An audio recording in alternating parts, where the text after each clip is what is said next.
our Redeemer, and it is in His name, which is His authority, that we pray, praise, proclaim, project, and protect tonight's message. Amen. Shalom, Shabbat Shalom for those who observe Friday going into Saturday. Hopefully all is well with you. Todah, my Shabbat. We thank you all for being on. We appreciate you. And as a quick reminder, quick announcement, real quick before we get into the word for tonight, just a reminder that tomorrow will be Brothers in Black, so it'll be on Zoom, be recorded on YouTube. If you'd like to attend, whether male or female, you're more than welcome, of course, to attend, invite others, etc. We'll have on the podcast a special thing from our ministerial staff as a sisterhood to give some words of encouragement to the men during the podcast tomorrow. And then brothers, we will have our Brothers in Black tomorrow, 7 p.m. New York time on Zoom, where we'll get a word from the brothers on staff. Hopefully all is well with everybody. Thank you for your prayers as we continue to be on our journey and on our way. We'll probably find hopefully a spot to stay within the next half hour to an hour. And we'll see you guys for the live session tomorrow, where we continue our series, Reversing the Curse Means Revisiting the Lie. So, Todah, my Shabbat, thank you for being on. To everybody on, thank you again. How you doing? Brother Dwayne, Sister Tamika, Tonexton, Brother Jacob, Shalom, Shalom. How you doing? Is it Kiss My Skin Proud? Double OG, Triple OG, Sister Taylor, Big Brother Thomas, Lottie Dottie, and everybody. If I miss you on any platform, charge to my head, not to my heart. Gonna be real quick. As you can see, we're already running a little bit late. So gonna be real quick because we got to get back on the road. So I'll say our Bible pledge real quick. We'll jump right in with the message for tonight. This is my Bible. This is my sword, and this will I trust. For Yahshua is Lord. No sword of God shall ever be heard. For this is my Bible, and this is Yah's word. Hashem Yechava. Amen. All right. So tonight we are going to speak specifically, and thank y'all for the love. Thank you for the like, share, subscription, and the notification tab as well. Tonight we're going to talk about I am a mirror. I am a mirror. And this kind of came off some conversation I was having with Elder Maya on the road. Also based off of what we talked about last night, to where we were defending women. And of course, many men, many so-called black men, many so-called Hebrew Israelites, many persons who are of so-called Christian faith and all that came on to make sure that they tried to destroy the fact that I was saying we should protect women by trying to use ad hominem against me and destroy me. And then when they couldn't do that, tried to destroy the word. And then when I gave back up and showed them the word and kept saying, why can't you say anything to protect women? They even attacked the Messiah himself, which shows our fight. And I said, I even put a little post up on TikTok on Kofi _43, and I was like, hey, sisters, women out there, I apologize. Because every time I think I've got a beat on how crazy and in-depth the hate is towards women, I am reminded how crazy it really is. And sorry about that. That was my fault if we lost you for a second. How you doing, Sister Kimberly? So tonight, I am a mirror is the theme for tonight. I am a mirror. Yeah, they don't see, that's right, that spirit of division is still there. How you doing, Elder Tamara? So tonight, I am a mirror. And I was looking at it, I said, you know what? Because, Elder Maya and I were talking about stuff, and she was saying, yeah, they say this and they say that, and they don't even realize, that you're them and they're you. And I, as she was talking, the Holy Spirit speaking to me as well through her. And I started getting this message formulated. And I said, you know what? Yeah. They don't like what they see because I am them, but I am them. I'm the version of them that has stepped out of the system. And we have, through the system of the world, demonic viewpoints, Balaam doctrine, etc., we have been taught to hate ourselves to such an extent, right? That when one of our own, and I'm talking about even as men, but we can talk about as so-called black men, as Hebrew Israelite, etc., right? We hate anything, including if we do something that we're supposed to do, like protect our women, project our voice, be 10 toes down, speak truth, and say that we can also be bearers of truth. We don't have to look through somebody else's prism every single time to be able to validate who we are, right? Yes, Christ is king. And guess what? Christ says that persons should follow us as we follow him, which means we still should be a reflection of him, correct? Right? You see what I'm saying? Even in that, there's a fight that literally I'm saying that I should be a mirror Right? I should be, your righteousness when you step in the room should cause persons, I say this a lot, persons get upset when you walk in the room, when you're righteous, when you're right lawful standing, when you do what the word says, because all you have to do is literally step in the room, and your stepping in the room tells them that they're supposed to fight you. You're stepping in the room, right? I've said this before. I've had friends that have gotten upset with me in times past because they get upset. They'll pull me to the side and they'll say, hey man, you gotta stop doing all that stuff. I said, what do you mean? And they'll tell me stuff like, why are you opening the door for your wife all the time? Now my wife or my girl or whatever thinks I have to open the door for her. Or why do you talk about you two becoming one? Or why do you make sure that you try to say words of encouragement to her? Or why are you willing to actually like do this, do that? And I'm like, why would I not? Right? And they get upset because a mirror has been put up. This is why we say all the time, see, I don't want to be in control. I want to do what Yahweh says. And when I do what he says, it simply lifts up a mirror for those, right, to see themselves and to see what they could be if they stepped out the system. That's what we should be. This is why, wives, you are to be an example and be a mirror, so that other wives should be able to look at you and not only see what they could become, but also, yes, they might see that not you, but the word you live by judges them as not being what Yah wants them to be. Children, honoring your parents, right? Children of your parents, honoring them should cause other children around you. See, the peer pressure, especially for our young babies, right? The peer pressure is to be like the world.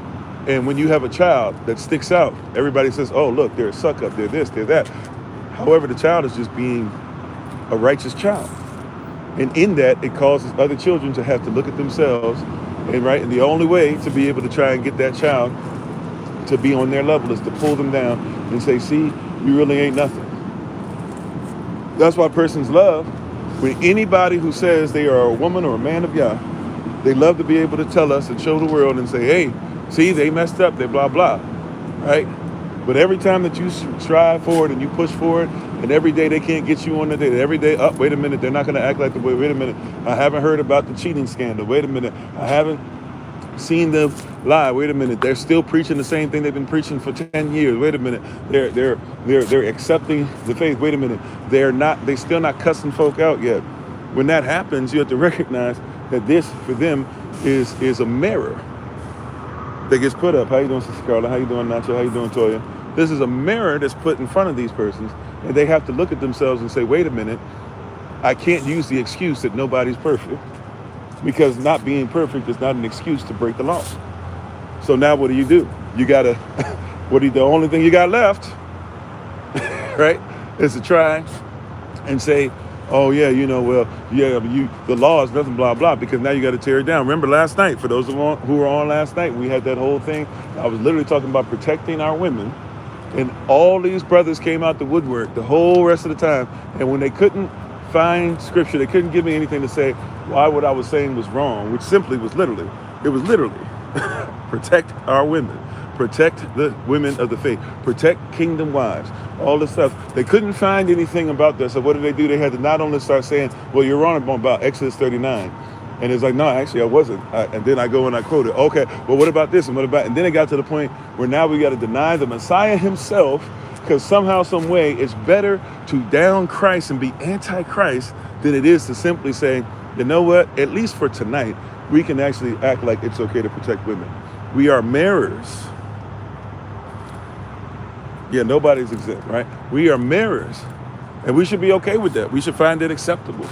Matter of fact, we should find it pleasing and acceptable in Yah's sight. And if it's pleasing in his sight, then let it be.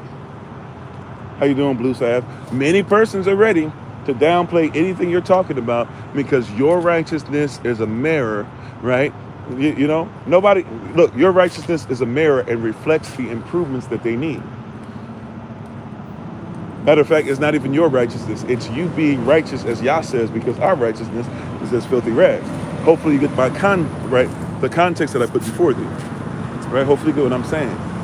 Your living in the righteousness of the Most High reflects the evil intent and the sin that is in others and causes them to have to make a decision. Either they will make a change, right? Or they'll do what a lot of persons do when they look in the mirror and they're wearing clothes that they're not supposed to wear, or they hate themselves or they hate their skin. right? When you hate yourself and you can see the reflection of yourself, right? You have to put on things to try and cover up what's going on, or you have to change the standard of what it is to be beautiful. So what do I mean by that? If, for example, many so-called black persons grew up hating themselves because of the system of oppression, right?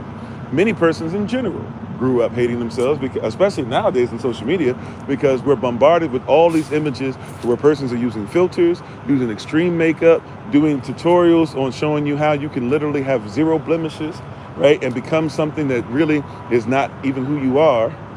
And right, and everybody has this weird sense of beauty and being handsome and having a handsome heart and mind and a beautiful spirit and divine feminine energy that's actually realistic according to what the Creator has said about you, right? And so when somebody stands up and says, hey, I'll show who I really am, somebody dares to tell you why that is not beauty, why that is not handsome, why that is not righteous, why that is not what Yah looks at and says, man, look at my son, look at my daughter, look at what the Most High says, right? And so somebody will come on your video because you're not doing all the things they say you should do to look how they say you should look.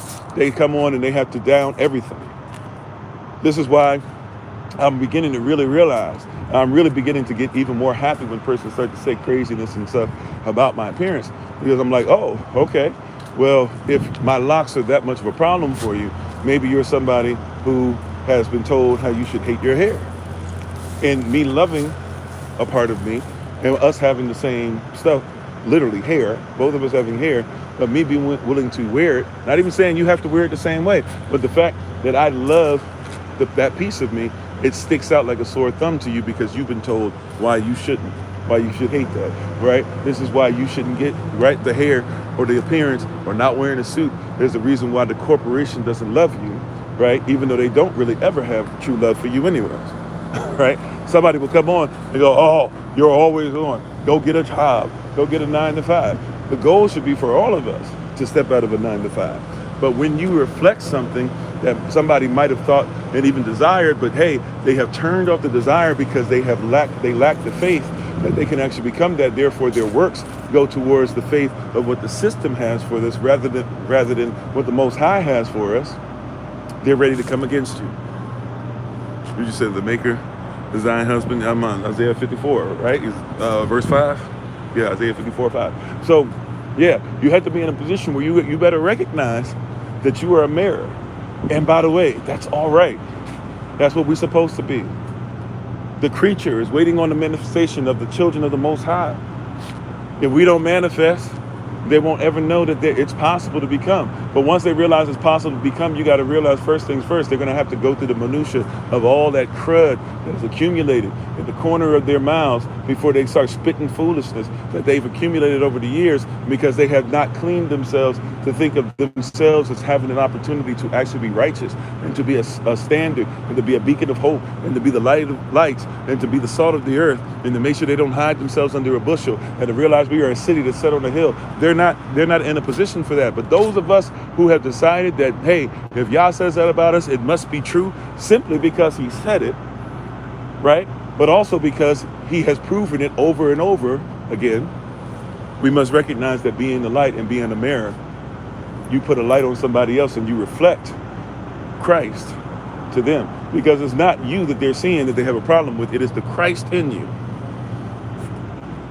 It is not, right? It is not you that they ultimately are at war with. They are at enmity with the Most High. Are you ready to be a reflection? And are you proud of what you reflect? Now, that might be a question. That might be something deeper for you to go into. But are you actually proud of what you reflect? But if you are reflecting the Most High, then stand 10 toes down and love being who he created you to be. Ain't nothing like it. Ain't nothing like it. Right? How you doing, Sister Snap? Ain't nothing like being righteous or the righteousness of Yah. There ain't nothing like when somebody tries to go through all this stuff and all this credit and everything, but then you can't do anything other than just say, I don't like you. You don't have to like me. Right? And if you have to, right? And if you have to lie on me to justify your dislike for me, then it's not that you don't like me anyways. You're in love with a lie. And you'd rather defend the lie to the point of breaking me down, even to the point of meaning breaking down what the Messiah has said, to reverse engineer it so that you can cape up for the world that you claim that you're not a part of. Be strong and very courageous. Be of great cheer. We are the righteousness of Yah. We are his representation. It will continue to do what he says. Because if you don't do it, who will? If you don't reflect his love, who will? Some of these persons, all they do is hate because they've never had a reflection of Yah's love. You can have a 2-parent household and never know the love of the Most High. How you doing, Brother Dennis? You can be married for 25 years and still not know his name. You can you can swear that identity doesn't matter. Then you find out somebody who has been identified as a child of the King, and it'll mess with you because, wait a minute, if you can find out that you have value and identity, then what's wrong with me? That's the issue that they have, is that you being you threatens, right? Threatens their ability to try and be separate from truth. But if I reflect truth and you live a lie, you'll realize that the lie is unattractive, right? I'm not trying to make fun of anybody. I hope nobody feels like this. Let's say trigger warning, because many of us have gone through many different things as far as how we feel about our appearance. So trigger warning, all right? I love you. I believe in the eyes of Yah, all of you are handsome, beautiful, and divine, okay? Just using this as an example, okay? If somebody was truly ugly, whatever you define as ugly, okay? Usually I define ugliness from coming within, because you can have some persons that are so-called tens, dimes in the flesh and are zeros in the spirit, that they are unattractive. Them zeros in the spirit are extremely unattractive, right? That being said, let's say you define somebody as ugly, as oogly, as you got to feed them with an ugly stick, right? Whatever these terms are that people use when we played in Dozens and Jonah and all that stuff, right? Okay.